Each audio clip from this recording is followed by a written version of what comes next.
លាក់អន់លងដៃជើងរាងកាយមិនសំណងប្រឹងឡើងនឹងក្បាយច្រោះតង់បើភ្នែកពេលដែលចេញពីមុខស្លឹងជុំវិញខ្លួនឃើញតែបើស៊ីម៉ងគឺដូចសម័យខ្ញុំចង់ខ្លាចជាតារាប្រឹងជុំទៀលនៅកន្លែងធ្វើការយកស្រោតតដៃជុំលើដៃចោពេលដែលវាលោតហោបោកទំនុកទាំងសិលាចិត្តក្មេងនេះចាប់ក្តីស្រមៃមួយជាមួយភ្លេងមួយជាមួយតន្ត្រីមានតែការគិនមានចក្ខុវិស័យតែបើសិនជាប្រៀបធៀបដូចជាមេឃនឹងដី2018ដៃកាន់មេក្រូគេបោកស៊ីសទៅមលីអូហើយតែចង់ល្បីលើសលេងស្រែកហូរលាយដូចឡានកិនស្អុយដូចជាអាចគោអូហូ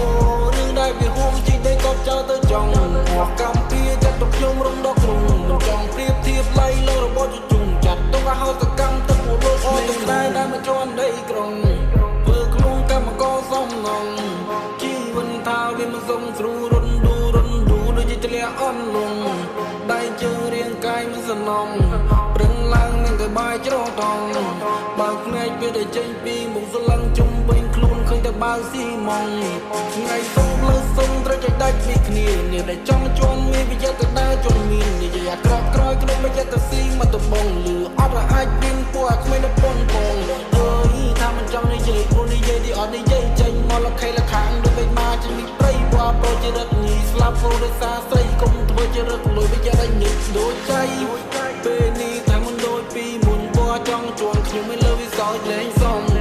ជីវិតឡើងត្រដែតផោផងមិនតែពួកវាវិញហិតកៅច្រោះថងដៃខ្ញុំកំពុងកោកាយមនុស្សអស្ចារ្យគេបែកមកពេញនោះ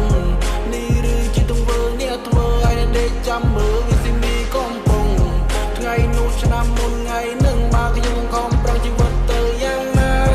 កាន់បិញយកគូមកសរសេរចេញជាសំណេរខ្ញុំមានលយយ៉ាងចង់ខ្លាចជាតារាប្រឹងជុំទៀលនៅកន្លែងធ្វើការយកស្រោតតដៃខ្ញុំលើដៃចោពេលដែលវាលោតហោបោកទំនុកទាំងសិលាចិត្តក្មេងនេះចាប់ក្តីស្រមៃមួយជាមួយភ្លេងមួយជាមួយតន្ត្រីមានតែការគិតមានចក្ខុវិស័យតែបើសិនជាប្រៀបធៀបដូចជាមេឃនឹងដី2018ដៃកាន់មេក្រូគេបោកស៊ីសទៅមលីអូហើយតែចង់ល្បីលើសលេងស្រែកហូរលាយដូចឡានកិនស្អុយដូចជាអាចគោ